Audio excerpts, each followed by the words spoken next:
For my portion of the presentation, I'm going to discuss specific adaptations and how this unit improves instruction for ELLs. The PowerPoint provides information with visuals explaining the use of technology and developing reading skills for ELLs. The visuals model good instructional practices that benefit ELLs and their language acquisition process.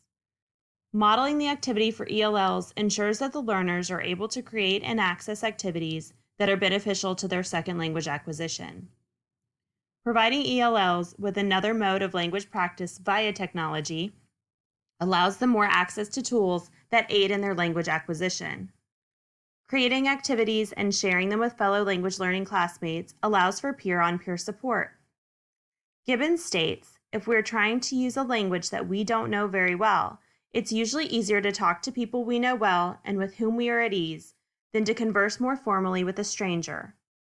So, if we are more likely to practice our second language with someone we know well, such as a peer, the peer-on-peer activities provided through these programs enable more options for target language use and practice. Computers do provide printed text and read-alouds, which is beneficial to language learners. I would go further to adapt a text by providing my own read-aloud, where I record myself reading the text as opposed to a computerized reader. In my experience, students respond better to human read-alouds than they do computer read-alouds.